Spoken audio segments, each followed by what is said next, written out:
The Cincinnati Zoo and Botanical Garden is the second oldest zoo in the United States and is located in Cincinnati, Ohio. It opened in 1875, just 14 months after the Philadelphia Zoo on July 1, 1874. The Reptile House is the oldest zoo building in the United States, dating from 1875. The Cincinnati Zoo is located in the Avondale neighborhood of Cincinnati. It was founded on 65.4 acres in the middle of the city, and since then it has acquired some of the surrounding blocks and several reserves in Cincinnati's outer suburbs. The zoo conducts breeding programs, and was the first to successfully breed California sea lions. The zoo also has other breeding programs including South African cheetahs, Sumatran rhinoceros, Malayan tigers, western lowland gorillas, pottos, and Maasai giraffes. The Cincinnati Zoo was the home of Martha, the last living passenger pigeon, which died there in 1914.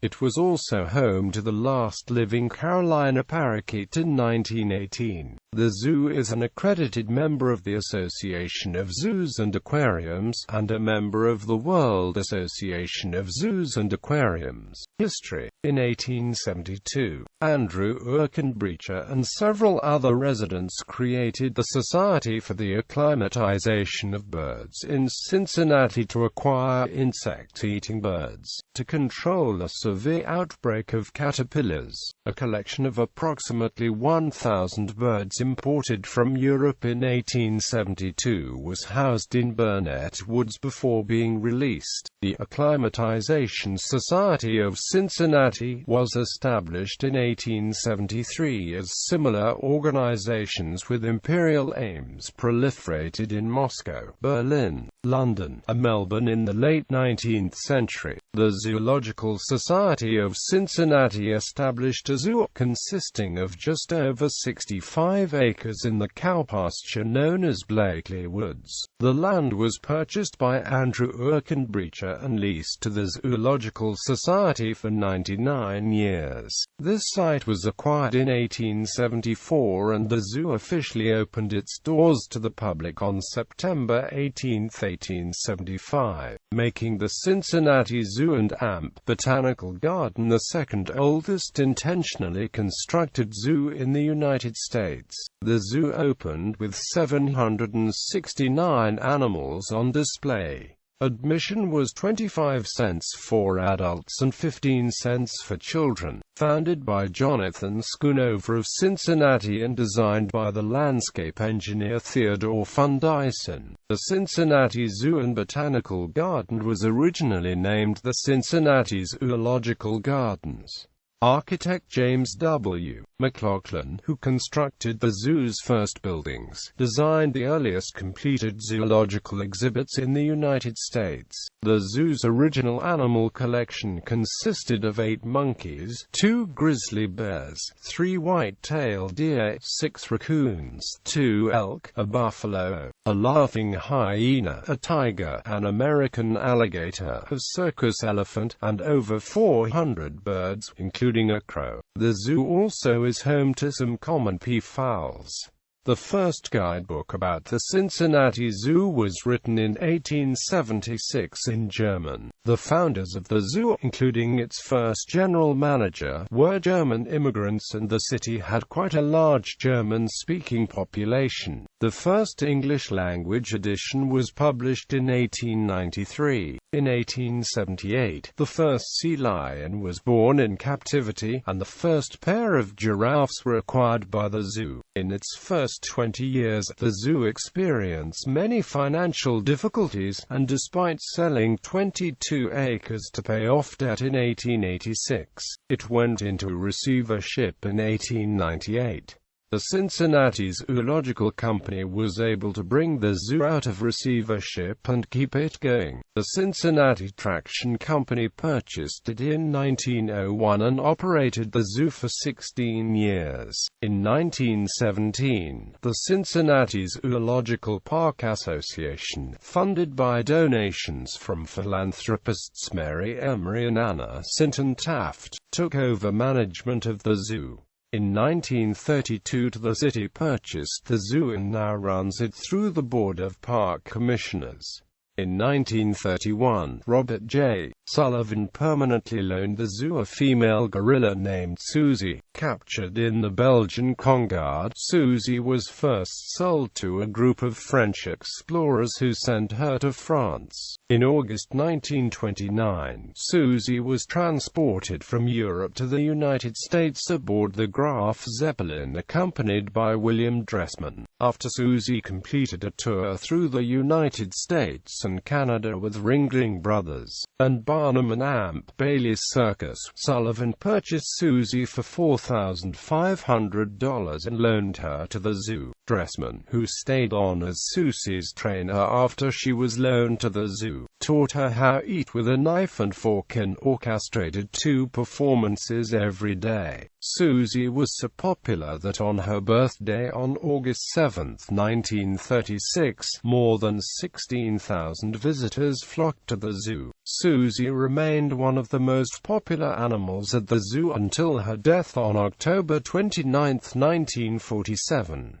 Her body was donated to the University of Cincinnati, where her skeleton remained on display until it was destroyed in a fire in 1974. In 1951, the original Monkey House was converted into the Reptile House. In addition to its live animal exhibits, the zoo houses refreshment stands, a dance hall, roads, walkways, and picnic grounds. Between 1920 and 1972, the Cincinnati Summer Opera performed in an open-air pavilion and were broadcast by NBC Radio. In 1987, parts of the zoo were designated as a National Historic Landmark, the Cincinnati Zoo Historic Structures, due to the significant architecture featured in the Elephant House, the Reptile House, and the Passenger Pigeon Memorial. The zoo's Reptile House is the oldest existing zoo building in the country, dating from 1875. Animals and exhibits. Animals at the zoo have held several records, including the longest living alligator in captivity at the time, the fastest cheetah in captivity, and the largest Komodo dragon. The zoo was the first in the United States to put an ii on display, and after losing its last ii in 1993, it finally acquired another in 2011. A 6-year-old transferred from the Duke Lima Center in North Carolina. The zoo is one of only a dozen in North America to house and breed bonobos, an endangered species of the great apes. Center for Conservation and Research of Endangered Wildlife. The Cincinnati Zoo has been active in breeding animals to help save species, starting as early as 1880 with the first hatching of a trumpeter swan in a zoo, as well as 4 passenger pigeons. This was followed in 1882 with the first American bison born in captivity. In 1981, the zoo established the Carl H. Lindner Jr. Family Center for Conservation and Research of Endangered Wildlife for the purpose of using science and technology to understand, preserve, and propagate endangered flora and fauna and facilitate the conservation of global biodiversity. Its frozen zoo plays a major role. In it have stored over 2,500 specimens representing approximately 60 animal and 65 plant species. Future exhibits. The zoo is currently building the 8-acre Africa exhibit, which will be the largest animal exhibit in the zoo's history. Phases 1 and 2 were completed in 2010, adding an exhibit for flamingos and cranes. The cheetah encounter yard was also expanded so the cheetahs were given enough space to run, along with 50% more seats and more shade for guests and a 40% larger running space, allowing cheetahs cheetahs to reach optimal speeds in record times. The zoo completed Phase 3, opening June 29, 2013.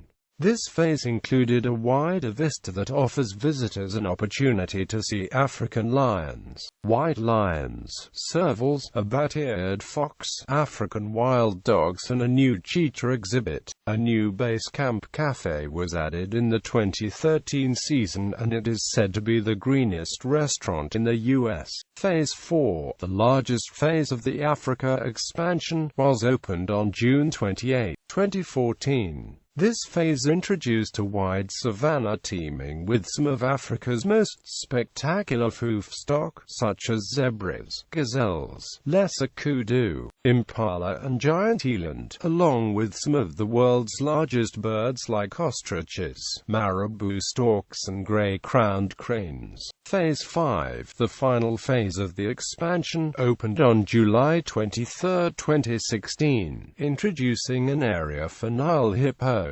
The new exhibit gives visitors a dramatic experience by providing both above and below water viewing. The exhibit features a 34-year-old male named Henry from the Dickerson Park Zoo and a 17-year-old female named Bibi from the St. Louis Zoo. Gorilla World is planned to undergo a $12 million expansion, which will include a large indoor building to allow visitors to see the gorillas every day of the year. The expansion is expected to be complete by summer of 2017.